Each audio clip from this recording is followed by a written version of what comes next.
devotee of Krishna.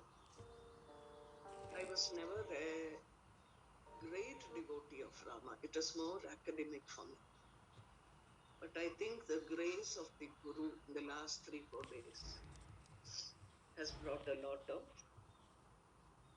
tears to my eyes and a great sense of, what would I say? I wouldn't presume to say it's bhakti, but a great deal of affection and reverence for who the Lord is.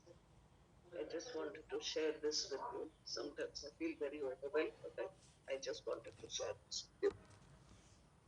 You see, Rama exists at many levels. One is the name Rama itself. When you go to the name Rama itself, what happens is there are academic ways of understanding him, that the Nama itself, that the name of Rama itself is very purifying. The name is called Taraka Rama.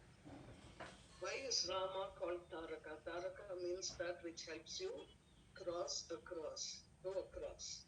And here they are talking of moving from the ocean of existence and suffering that we have into making the quantum leap into the dimension of the spiritual universe. Moving from mortality to immortality. Like we say, Asatoma Satgamaya. The same meaning. Move me from darkness into light, from falsehood into truth. That is a big leap, because falsehood comes with ignorance and a conditioned mind. And the truth comes with a mind that is liberated. So one of the things that is said is Rama, the name itself is a mantra, which was used and made into a siddhi by many rishis, for example Vasishta, long before the person Rama was born. And it comes from two dimensions. One is the letter called the 8-lettered Narayana mantra, that is Om Namo Narayanaya, and the 5-letter Om Namah Shivaya. So the Ra of the Narayana and Namah Ma of the Shiva mantra joined to become a holy name. It's a very potent. The syllables in it make it very potent. The sounds of it. So that part of it expresses the supreme Brahman, the supreme truth, which only he knows the mystery of, who the supreme one. None of us know fully what it is all about. This is what Hanuman tells Shaunaka and brothers when they ask him to initiate them into the Rama mantra. He says only he knows the power of it. None of us know, because he alone is that. And then he says that these two together give the essence, the Ram and the Ma, give the essence of both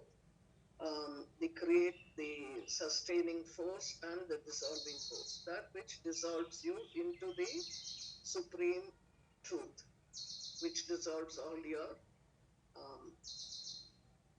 ignorance. This R is the germ of the beta of fire. And fire is not just heat, it's a supreme radiance, and it's continuously brilliant and shining. It's that they are talking about, through which all creation happens.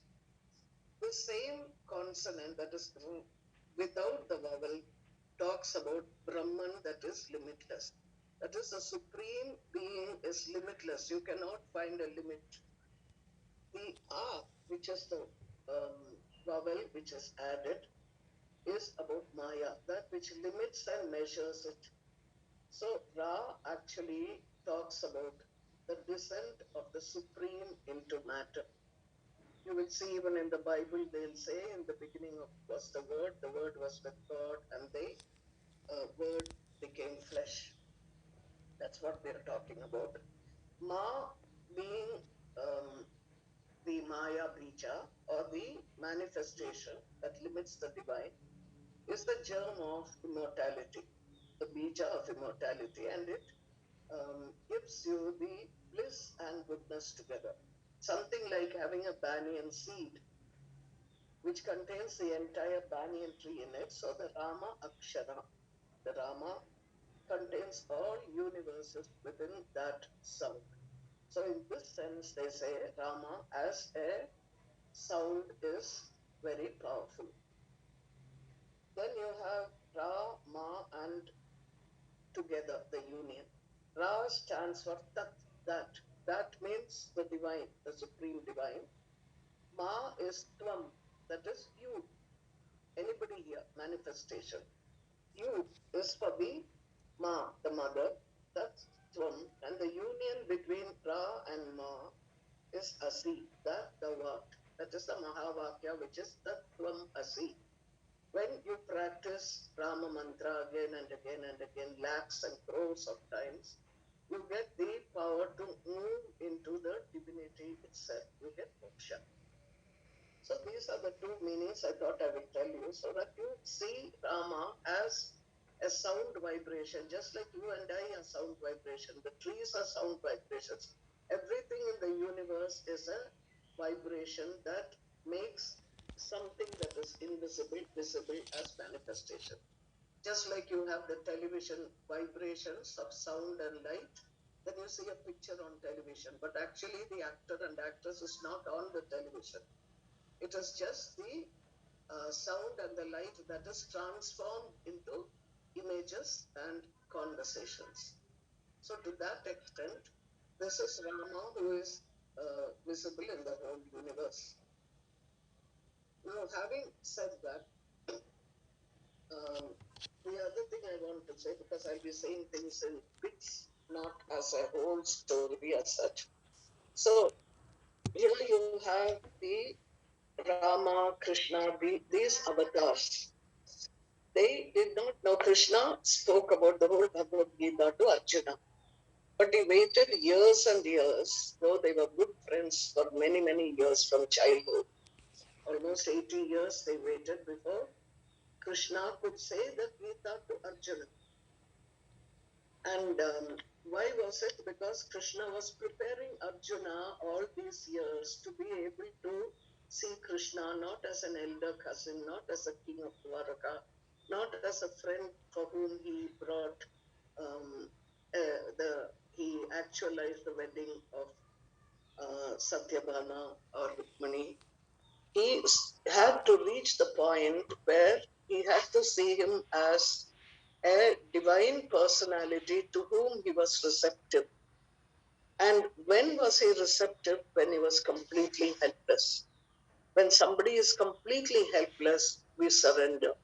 When you have no more um, to depend upon, you can't depend on your family, you can't depend on your wealth, you can't depend upon the land that you might have, the kinsmen, you might have the charisma of your body and your mind. None of these things will come. And this is one of the best times to learn this, because COVID has showed us that you can be the richest man on the planet, but you cannot run away if COVID is meant to get you. So you have to have the courage to love, which is what Krishna did with Arjuna, and which is what Rama did also. If you look at the Ramayana story, Rama did not go around like a king. He did not go around like a king who went around teaching. He did not go around like a king who was exiled. He went around just like a companion and a friend. He meets a tribal, in today's words, you would call it an SC, ST, or whatever. He goes and hugs him. He goes to another tribal's house, Shabari, and she is offering him food that she has bitten and given, and he doesn't think twice. He eats it. People would say juta, but he saw something else in it. And then he goes across. Here is Vibhishana, who has been constantly accused by many, many people of giving up his brother and the kingdom, betraying an elder brother in a crisis and going over to the enemy's side. That's what people generally say. But we have to see Vibhishana from another point. When Vibhishana goes to Rama, he has already been talking to Ravana, quarreling with him, trying to impress upon him that if he kidnaps the wife of another person, he is not going to succeed. He's talking to him about qualities that he cannot go beyond, the value systems that mankind has been brought up.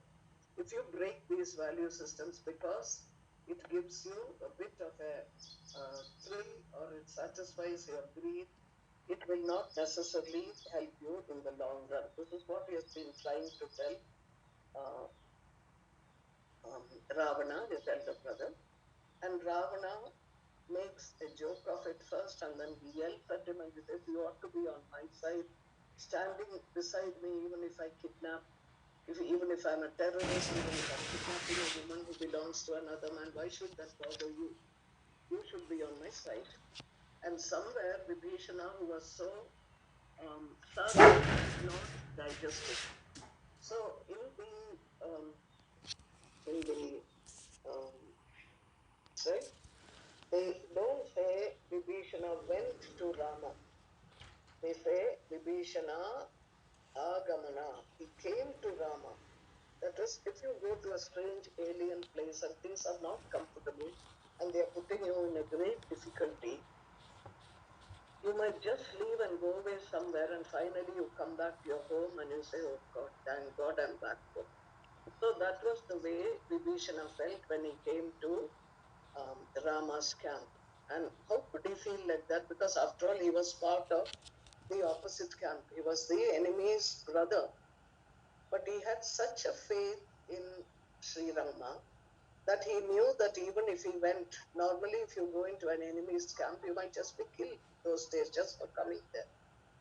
But Rama took him in, and it was Rama's promise that whoever seeks refuge in me, I will give them that refuge. I will protect them. That was his promise. In fact, at one time, somebody asked Tulsidas, supposing Rama, he has promised the kingdom of Lanka to Vibhishana.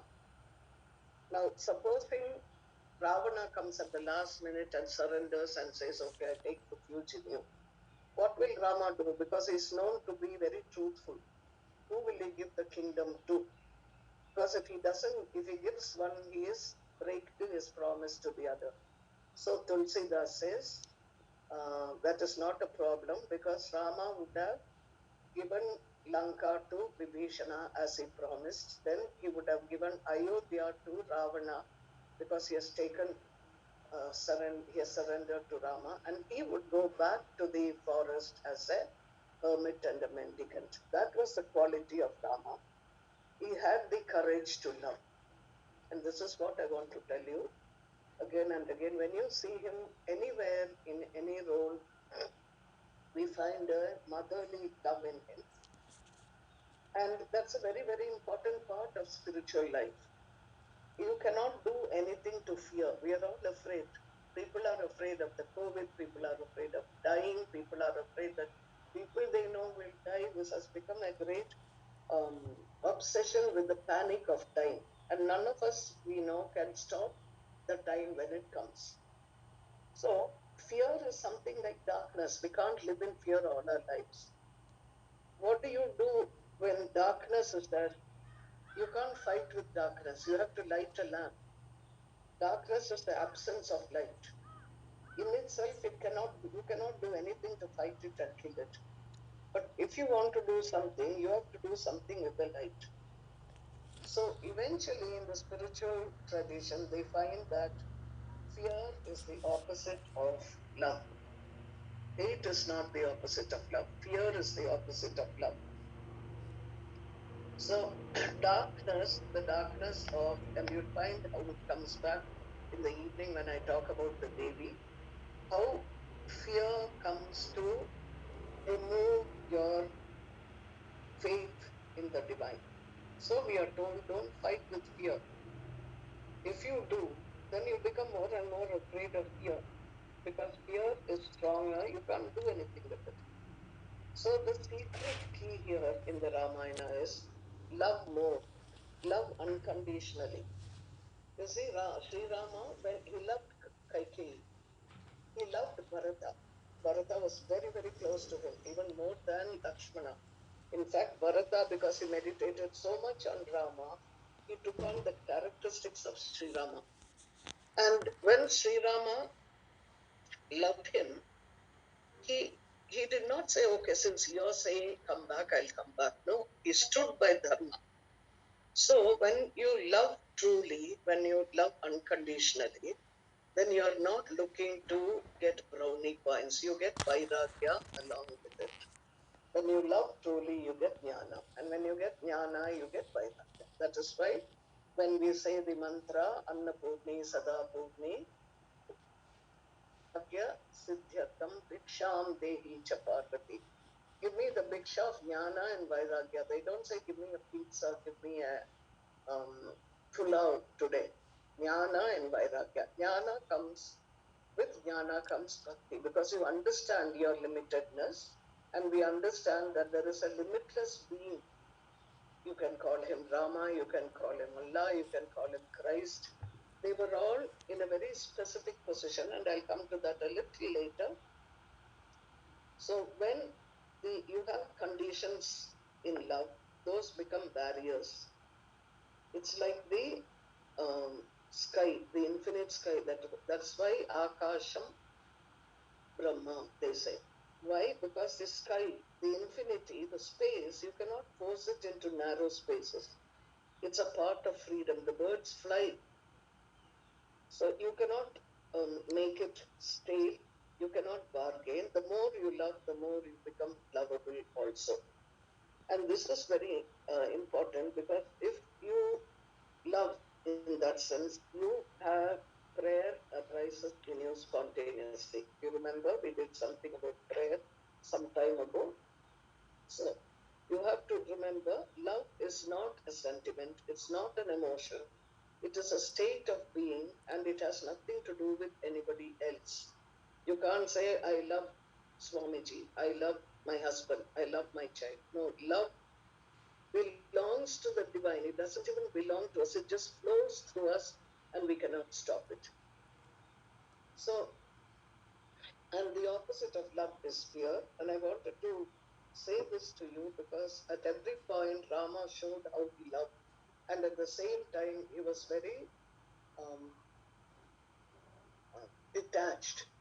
When he went to, when Bharata came and told him about his father's death, Rama wept for about 10 minutes. Then he got um, the the fruit and the nut, the roots, whatever you get there in the forest, and did the shraddha and gave a pindam for his father.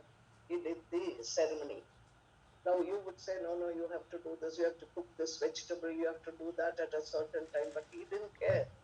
For him, he loved his father and he wanted to help his father's soul to rise. So whatever he had, it was that love that went into the action that gave vimochana or moksha to every person he met. He gave his first moksha to the demoness Tataka. Then he gave moksha to Ahalya, who was a stone. Then he gave moksha to Marichi, who was trying to get him to um, get him to come and fight with him as the golden deer, so that um, Ravana could go and kidnap Sita. So these were not people who were his great friends or companions, but he did not discriminate. At the same time, when Ravana dies and he tells Vibhishana, do his ceremonies, and Vibhishana says, I can't do that, he was a bad man. And Rama says, your um, hatred or your animosity with him is only with that body. That body is no more. That soul has done nothing to you. It's a part of me. Sit down and do the ceremony. Then he calls Lakshmana before Ravana dies. When he is breathing last, he tells Lakshmana, go and learn administration from Ravana because he was very good in administration, and we haven't been trained in that science. So, first of all, you have a deep, when you have this thing that love that is divine and flows through you, there is a deep sense of fulfillment, deep sense of uh, you feel that your destiny is fulfilled. A desirelessness happens. That is, you don't look for anything for yourself. You just give and give and give because you are not giving to somebody that you like. You just give, and God decides who you give to. Because everything that you give belongs to God, doesn't belong to you. That is why when we wake up in the morning, every person has to ask themselves two questions. One is, my Lord, you address God and you say, what are the tasks for the day? You don't say, what is my task for the day? You don't say, what is the task for my day? You ask, what are your tasks today?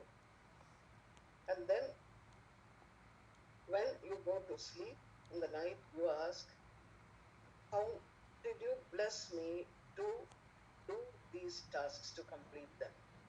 That makes you intimate with the divine.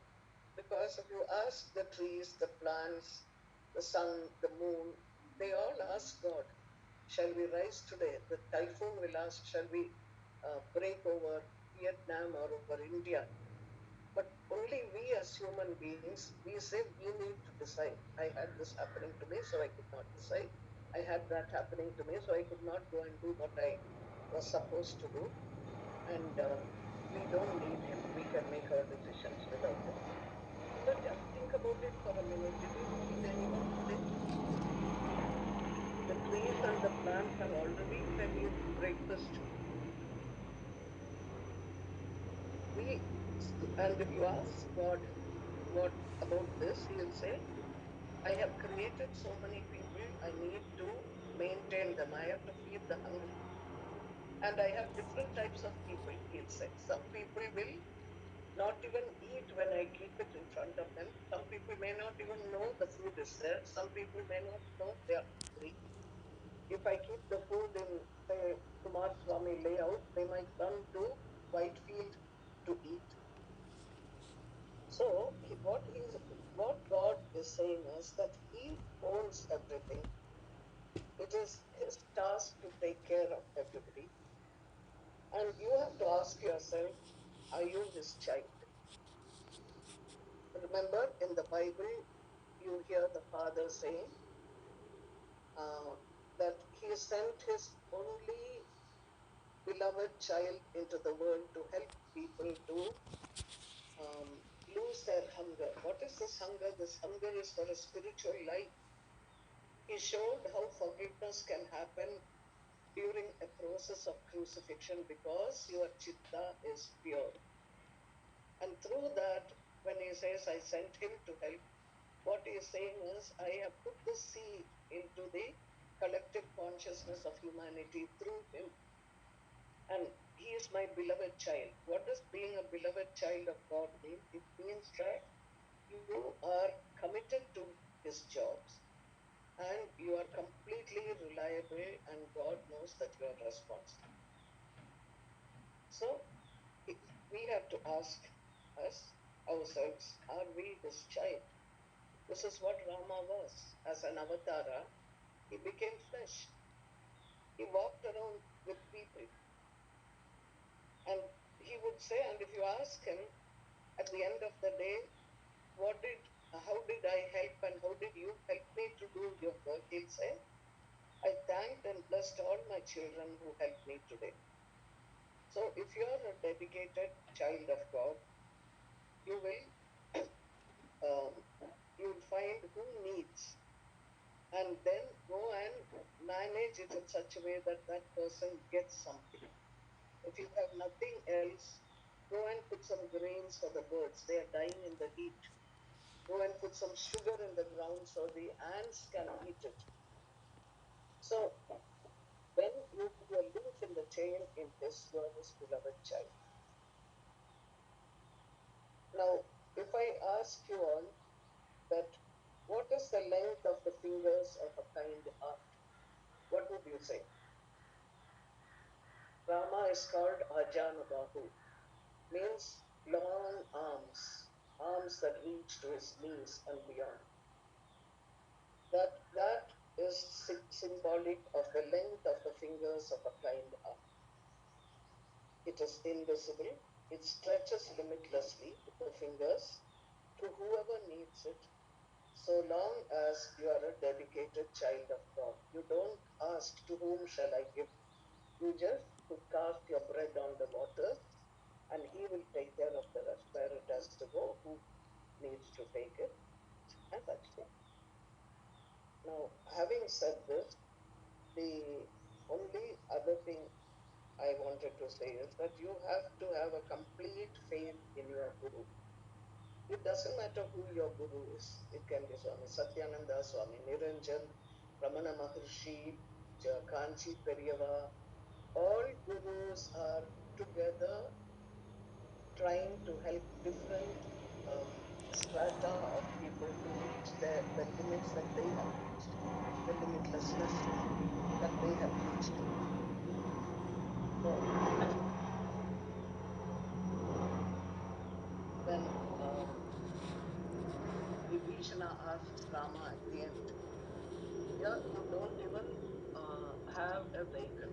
You don't even have sandals, padukas, because that was taken away by Bharata. So, how are you going to fight with Ravana, who is almost on par with Rama? Remember, the negative and the positive acts of the Supreme are almost um, side to side. They are almost similar. So he says, how are you going to, you are so confident. How are you going to conquer him? And Rama says, the chariot which leads to victory is unique, he says. Shraddha and Titiksha, fortitude, are the wheels. Truth is the enduring banner. It never falls. When an enemy falls, the banner falls down. You know, here also, when supposing a governor or a big person passes away, the flag flies at half mast. But here he is saying that the truth will never fly at half mast. Right conduct is the standard. Meditation is the expert driver. Because if you don't have meditation, you don't know. You will live just with your own fantasies. And how does meditation come? When you love something, automatically and voluntarily, love for that thing comes in an ekagrata way. If you love or hate anything. So you see, when you have a cricket match, you don't have to tell somebody who loves cricket that you have to go put on the TV, nothing. Even if they're outside, they'll know the result because they'll have something appearing on their mobile phones. That is, you are one-pointed when you love something. That is why love is so important. Then non-attachment is the shield. That's what Sri Rama says. Vairagya. Non-attachment, you love, but you're not attached to that thing. Attachment is part of the ego. And contentment is the sword. You don't need to grab more and more for yourself. You're content. Your sword can be used for a righteous purpose, not for your personal greed. Charity is the sharp axe. You are cutting, you are creating vairagya within yourself, because through charity, you are becoming selfless. You don't say it's only for this one I'll do, only for that one I'll do. No, you do for anybody who is God's child, because every being is God's child. Wisdom is the bow. You don't bend your bow just at any time and show off. You bend it when you really mean to send the arrow. And that's why it's called the bow. And a pure mind is the quiver. The quiver is that bag sort of thing in which you keep your arrows. Um, the wise mind is the quiver, and the arrows are the control of the senses. Now, Ravana had everything that Rama had. He was handsome. He was able to. He was a Vedic um, scholar. He was a musician. He had invented ragas. In fact, at one time in the middle of the war, Sri Rama wanted to do the monthly ceremony for his father who had passed away. And who did he ask? He asks Ravana to come and help, because Ravana at that point, Ravana is a Brahmin. He knows all the methods and the rituals and all that properly. So Ravana comes and he does the ceremony for um, Dasharatha. And then Ravana says, now you have to give me Dakshina. And Rama says, ask, whatever you ask, I'll give you. Then Ravana says, I want your wife. And Rama says to Ravana, at this moment, I am not Sita's husband. I am Dasharatha's son. Now, if you want Sita, you have to ask Sita's husband. And he's not here at this moment. I want you to see the extreme sense of vairagya, or detachment, that comes when you love. And at that point, he could love Ravana also. He did not approve of his tactics, but he loved him. Because remember, Ravana was one of his devotees who he had sent down to come back after going through hatred in 3 janmas. So, and one who has such a vehicle, a chariot like that with all these qualities, he has no fear of defeat. And Sri Rama says, all these divine qualities that I got was through the service to my Guru. So a disciple should always have faith in what the Guru says. And when the Guru says do something, please remember we are not doing it. You can't say I did it, he told me and I did it. No, he is doing the whole thing, and we are sitting there as instruments, having had the privilege of being able to get a little closer to him, because we have been receptive to what he has been saying. So this much for now. It's almost time for you to go on with the rest of the um, sadhana you're doing today for Sri Rama Navami. Just one little thing to say. Why do you ever think that when you read the Chandi Pat or any of these Devi Shastras, she says read on Ashtami and Navami? Why does she say that? Because she's there on Ashtami and Navami in her full part.